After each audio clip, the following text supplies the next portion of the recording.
All right, welcome to the third edition, week 4 of America's finest fantasy football podcast. Eddie Brown, our fantasy football expert here at the Union-Tribune, Kevin Acee. I'm a fantasy football rookie, right? And I'm learning so much from Eddie Brown. But Eddie, you got to explain to me this weekend. Like, it was a monster weekend, And we'll get into that, but let me just ask you one game in particular, and you focused on this game last week, and it kind of goes along with the whole it's a monster weekend, but totally unpredictable. Jets-Dolphins surprised everybody in real life and blew up some fantasy weekends. Right. I mean, last week, if you read any column, you listen to any podcast, everybody's saying, hey, start your Dolphins. You know, if you need to stream quarterback, start Jay Cutler, which is something we would never, ever say, right? But it's the Jets. I mean, they're supposed to be trusting the process. They're like the 76ers. They're supposed to be tanking for Darnold at this point, right? So all the advice was right. I mean, There's nothing you can do. No, it was logical. The numbers backed it up. Everything was correct. And sometimes in sports, in football, in life, just things don't work out the right way. Eddie, you've been doing fantasy football forever. You're in like 4 leagues. So, and honestly, you read his stuff online, and we'll pump that a little bit more coming up. But you know your stuff. How often does a weekend like this come along? Like, I played a guy who got like 150 points. He had 4, not counting his quarterback, he had 4 other guys get like 20, 25, 28 points. How often does this happen? Wow. You would think at least a handful, 3, 4, 5 times a year.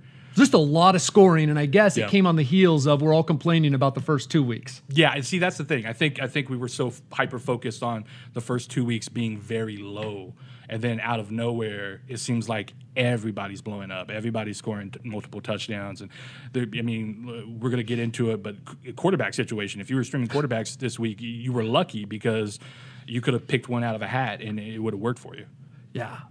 I have a couple quarterback questions, but I want to get to this big day by a tight end. And you're kind of down on him, bro. But this is great. This is where advice comes in from an expert, in that let's not get all fired up, because you say every year, maybe right about this time, there's a tight end who steps up, people claim him off the waiver wire, and never does a thing.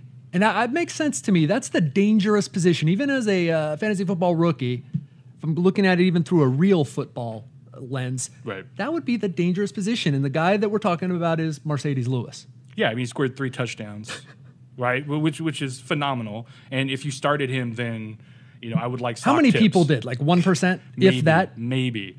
How many people owned him? Yeah, exactly. About 1% probably. So, no, I mean, not only was, the dude's scored 3 touchdowns in the last 3 seasons. That's right, yeah. So he's, it was a London game. We've been talking about London games, Thursday night games, how it's kind of wacky things tend to happen in those games. Speaking of wacky, Rams and Niners, right? 80 points between the two teams. That's insane. Or -2 if you had San Francisco's defense. Right.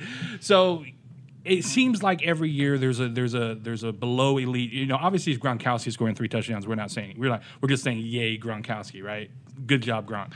But there's always a tight end that comes out early that, wasn't drafted or is a waiver wire pickup, scores a bunch, has a big game. Everybody picks him up thinking, I just fooled everybody. So do your research. Like you mentioned, Mercedes Lewis had 3 touchdowns in 3 seasons. Don't just go, oh, man, I got to get this guy. Do your research on him. Right. Some long term. Exactly. I mean, he's a veteran. There's a lot of tape on him. There's a lot of numbers you can check, his history. You can check where he is in the depth chart. You can check the offense. I mean, obviously, that's a running offense for Fournette. Nothing's changed here. What changed is apparently the Ravens never fully got off the jet liner when they showed up to London. But, yeah, he scored 3 touchdowns. I wouldn't be shocked if he didn't score a touchdown for the rest of the season. Don't pick him up. All right, some other waiver wire things before we get into this list of quarterbacks. And, I mean, you can't possibly expect that quarterback play to go on. Some of these guys won't even be playing in a few weeks, like a Jacoby Brissett. But waiver wire guys that are proving that they are worthy of you taking, and we'll start with, and you were talking about this last week, Jordan Howard, Tariq Cohen. The good thing, I'm sorry, that was the Bears, and I do want to get to that. Right. But Chris Carson, of the Seahawks and Chris Thompson of the Redskins. Yeah, well, after Chris Thompson's performance against the Raiders on Sunday night, I think it's fair. I mean, he's upped his total yardage from 58 to a little over 100 to 180. He scored multiple touchdowns the last 2 weeks. At this point, his development. I mean, there were some worries surrounding his injury history, but his development is kind of reminded me of Devontae Freeman, where he's a guy that a lot of people are thinking, oh, this is the PPR back in this exchange. He's going to be a good flex option. But eventually Freeman turns into the number one guy. And Thompson is kind of looking like that at this point. You have a rookie running back who's replacing Kelly, who is a little bit fumble prone, very talented but fumble prone. At this point, Thompson's probably an RB2 with RB1 upside.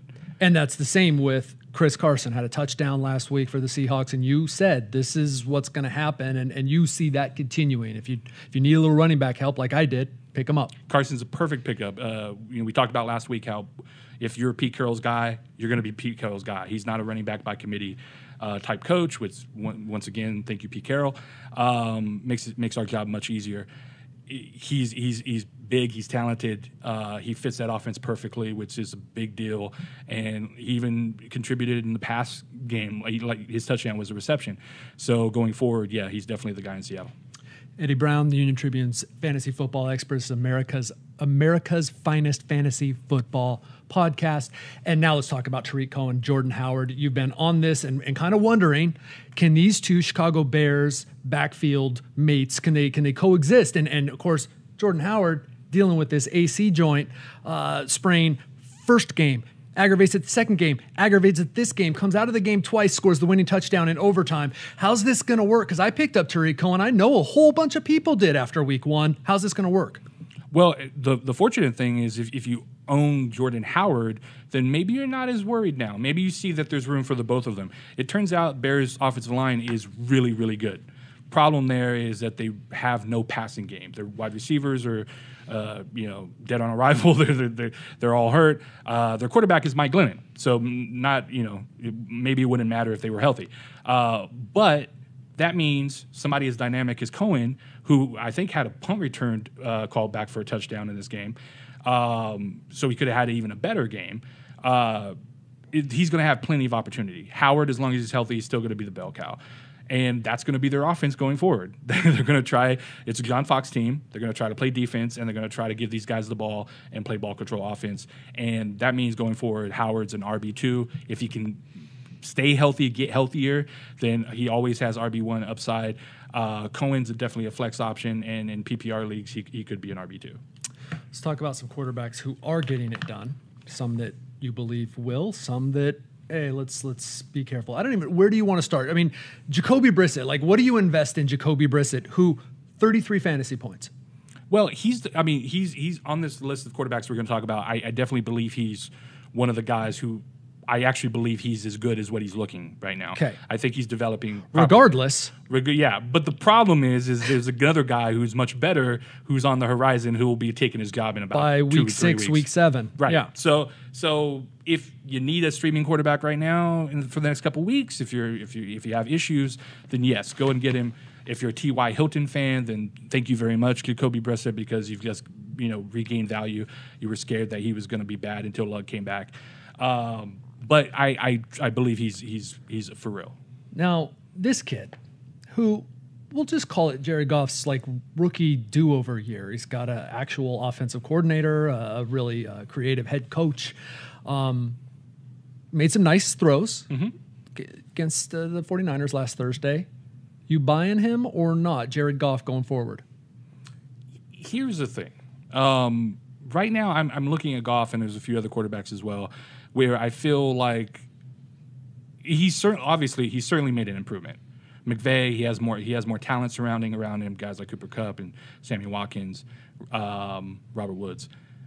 But so far, it's been against lesser competition.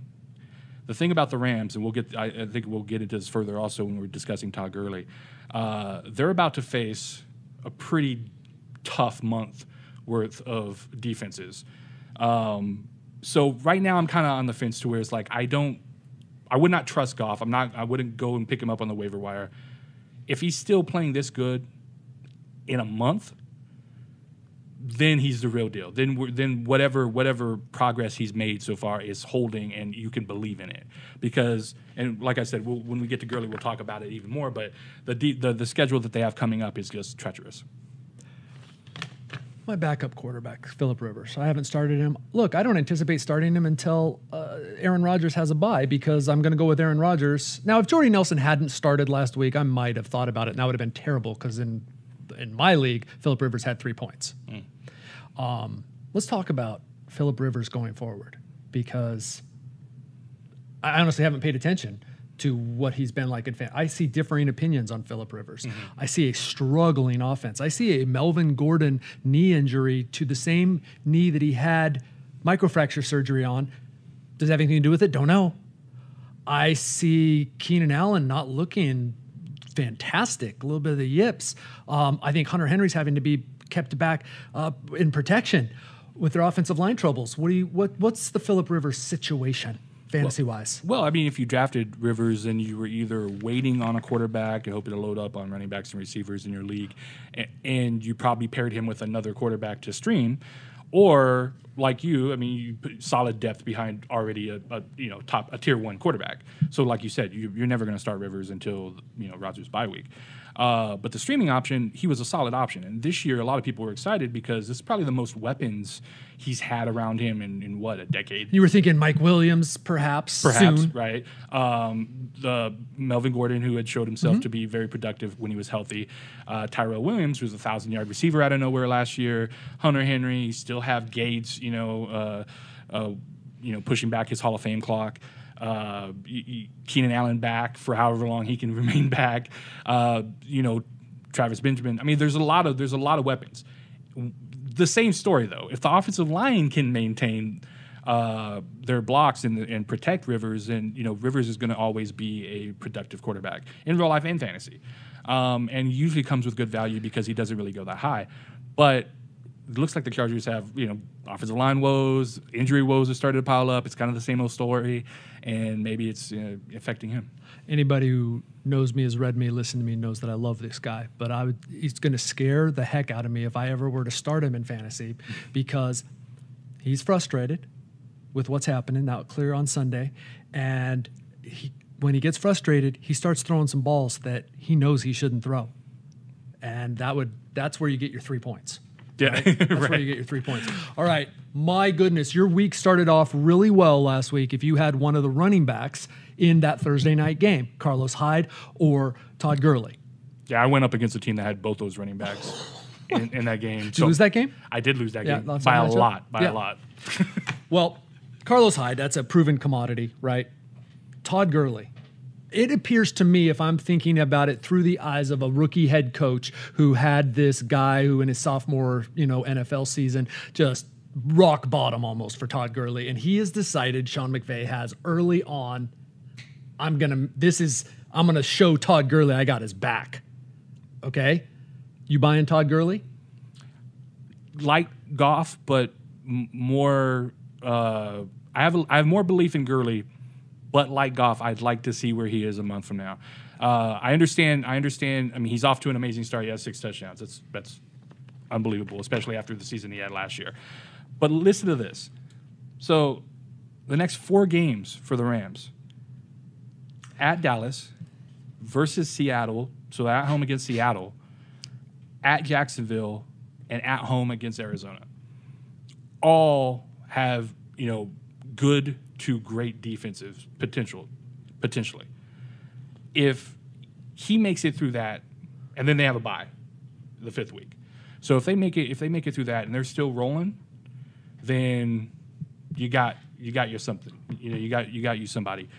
I'm just a little apprehensive at this point that so far they've been going up against subpar defenses, and we'll see if they can run with the big boys.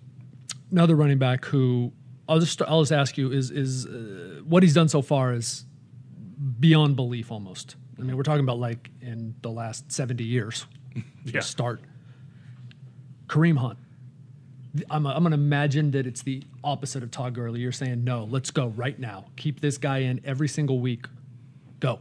Ride Kareem Hunt. If we're redrafting right now, he's number 1. right? I mean, he's above Le'Veon Bell. He's above Ezekiel Elliott. He's above Antonio Brown. Can we do that? Can we? I know in some leagues, can we do that?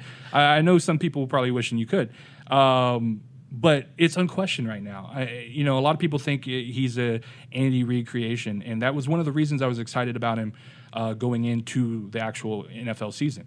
But I also do the NFL draft, coverage for us, and I noticed him the first time I really came across him was in the Senior Bowl. He had an amazing week of practice. He went off, in the game, 118 yards.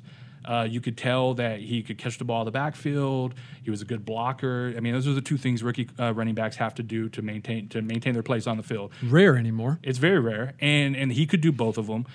He's also digging into his history, his 4 years at Toledo. You come across the fact that kid could have catch a cold out of the backfield his freshman year, but by his senior season, he caught 41 balls. So he got better. Right. And that's a great sign for when you're judging a prospect. Also, kids only fumble in his collegiate career fumbled once.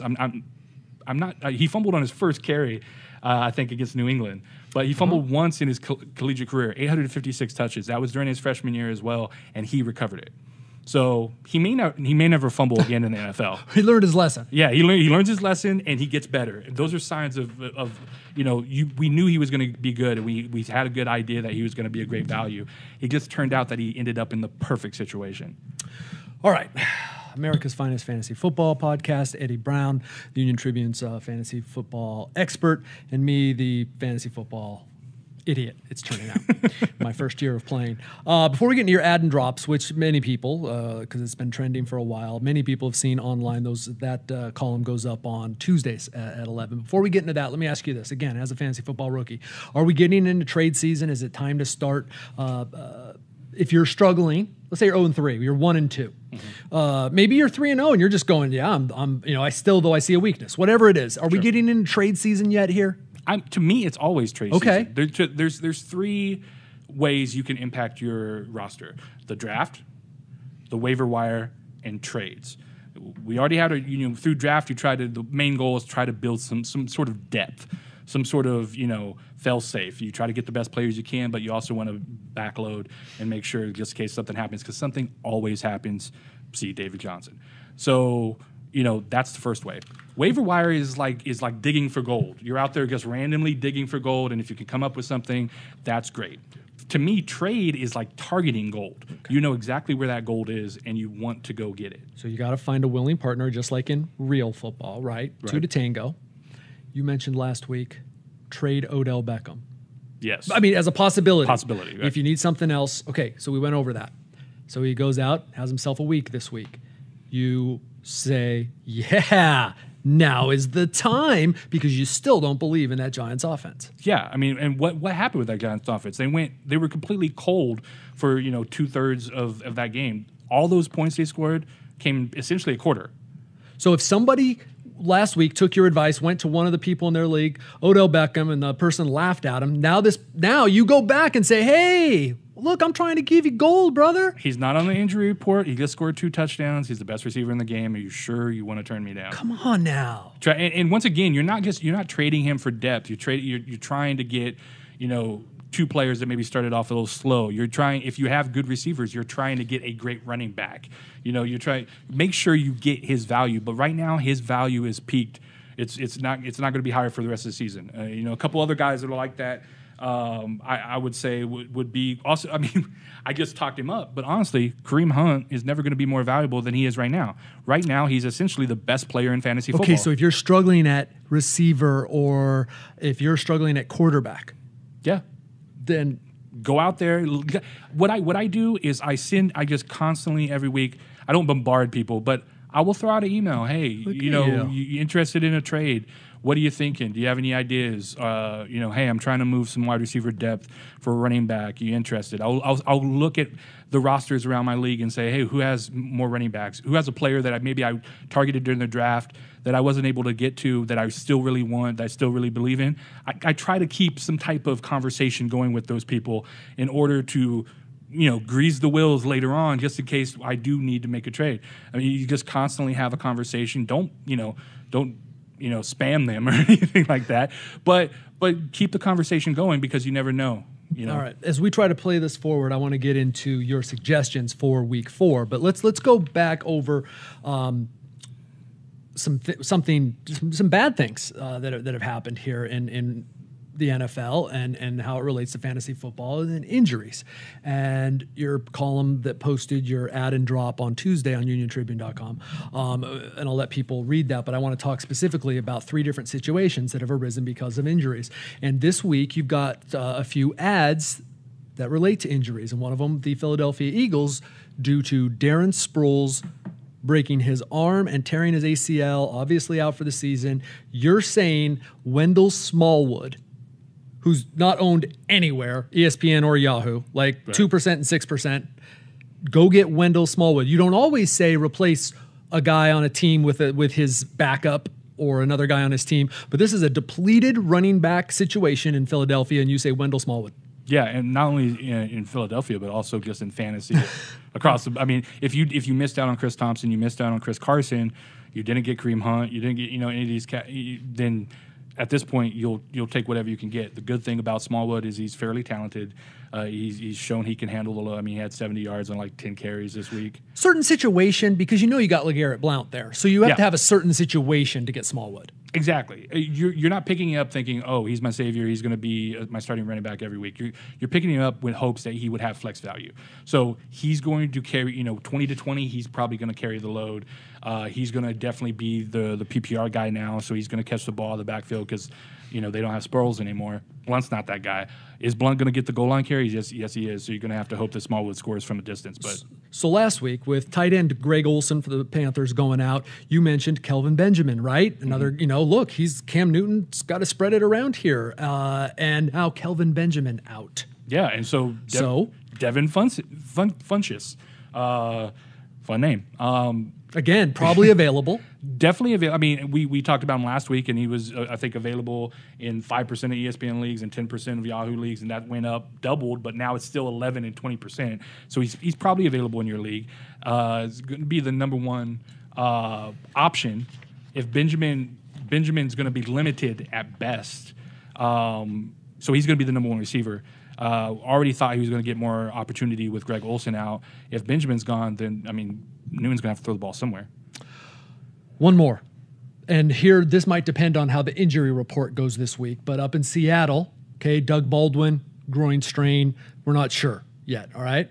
But Paul Richardson, you say, hey, if Baldwin can't go, here's another guy on the same team. Right.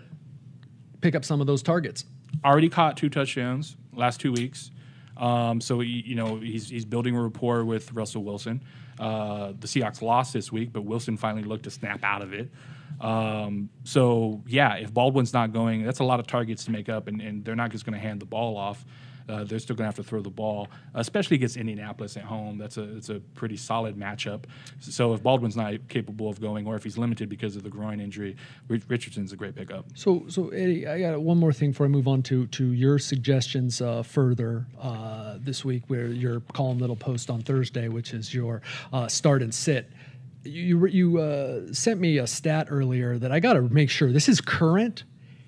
As we're talking about the Seahawks, Eddie Lacy is still owned in 92% of ESPN leagues. I have to imagine that he has a very large family that all play. It's ESPN. Waiver day as we tape this. Yes. So maybe by the end of the day that won't be the case. I would think that it would fall drastically, but yes, 92% of ESPN leagues. What do you expect Eddie Lacy to do the rest of the year? Nothing. Eat? I didn't. That was terrible. I'm sorry. That was terrible. Low-hanging fruit there. That was. It was. And I'm disappointed in myself just before anybody else says it. All right? Well, it still had to be said. Yeah. Okay. Eddie, congratulations on your call in the Broncos-Bills game.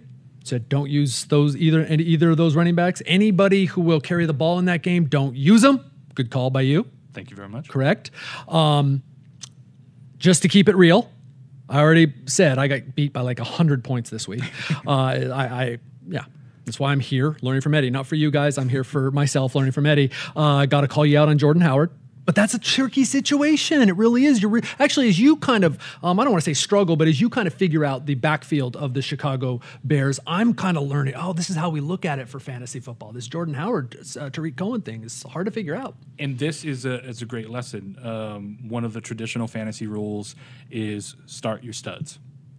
And if Jordan Howard, we knew he's dealing with a shoulder injury, but he was playing. So at that point, unless you have another top-tier running back to replace him with, if you're replacing him with some guy who was supposed to be a flex option, then you probably should have trusted. I should have trusted my guy. I started him in one league. I sit him in another. Oh, hedging. Yeah, that's kind of what it was too. Yeah. Okay. All right. Start and sit. Eddie's very popular column, and I'm not kidding. This thing shoots to the top. Post it Thursdays at 11 a.m. I'm going to do a spoiler here because I can't help myself. I want to tease people to read it, and believe me, there's much more than what we're going to talk about. But every week, you've got this one suggestion to start so far that I say, in order to take your advice, you would have to have so much skin. You know what I'm saying when I say skin, right? Mm-hmm. Okay. You're saying start Phillip Rivers. Phillip Rivers coming off at least in the way my league scores, he had 3 points last week. Okay. You're saying start Phillip Rivers. This is of particular interest to me. There's no way I'm starting him, by the way. I have Aaron Rodgers, though. Aaron plays on Thursday night against the Bears, and I know how you feel about Thursday nights. Wait a minute. Seriously. Phillip Rivers, Eddie? Yeah. If you have Aaron Rodgers, start Aaron Rodgers. Okay. I feel like Aaron Rodgers is even on Thursday night proof. Yeah. I feel like the games could be on Tuesday. They could be on Wednesday. It doesn't matter for Aaron Rodgers. Here's the thing. I feel like Rivers was horrifically bad against Kansas City. I don't think that's happening again. He's going against a way more susceptible secondary this time around in Philadelphia at home. They're kind of in a desperate mode. They don't want to go 0-4, especially in that division. If they go 0-4, then we start then maybe I should start doing the mock draft. Maybe I should get that out going. But he's a good quarterback. He has weapons. Gordon is hurting. The run game is gonna suffer. He's gonna have to put the ball up in the air. He still has plenty of weapons that way. If he can get any time at all, then I could see this turning into a shootout. Okay. Let's go from your start and sit column that will be up 11 o'clock on the Union-Tribune website. Another quarterback, and this guy you say sit, and there's a specific reason. Mm-hmm. He's playing what we thought was a fantastic defense. This defense just got embarrassed in London. You say sit Ben Roethlisberger against the Ravens. Yeah. That takes some skin too. Yes. Not as much as starting Phillip, but... True. First off, it's on the road. Obviously, a lot has been made of Roethlisberger's struggles on the road the last couple of years. 2, I actually look at a defense, like you said. Going into London, we thought Baltimore's defense is probably one of the top 10 defenses in the NFL. They had done things that were almost unprecedented in terms of the turnovers and the yards allowed. It was incredible, the first 3 games. And they got embarrassed by Blake Bortles. Blake Bortles threw for 4 touchdowns, 3 of them to Mercedes Lewis, of all people. So they're an embarrassed defense. They're a prideful defense playing at home against Ben Roethlisberger, who struggled on the road. And guess what? He hasn't exactly lit it up at home this year either. He hasn't thrown for a 300-yard game. He has 5 touchdowns in 3 weeks. So, yeah, I'm not too hyped about him this week. All right, last thing, Eddie, here on America's Finest Fantasy Football Podcast. Stay away from Raiders this week, huh? Yeah, tough match. It's the Broncos. Playing against the Broncos. It's at Denver. Mm-hmm. They're coming off a bad performance against Washington, but against the Denver's defense is too tough. Von Miller said it's on him. He's going to be. Yeah, they're pumped. They're ready to play. Guys like Marshawn Lynch, you would think you can roll with, but they haven't really tried to establish a run anyways. Yeah. They're going to have to throw the ball. Crabtree might not play, which means that no-fly zone can focus on Cooper. It's going to be I think it's going to be tough sledding for Derek Carr company. Eddie Brown, give him your Twitter handle. That's at UT Eddie Brown. Okay, I'm serious. At least at this point. I'm still considering Eddie an expert. I'm kidding. I've been watching this guy for years, even when I didn't play the fantasy football. And the draft stuff is absolutely incredible. We'll be back next week. America's Finest Fantasy Football Podcast. Now I'm just showing off. I have it down. America's Finest Fantasy Football. Amazing. Yeah. Take care.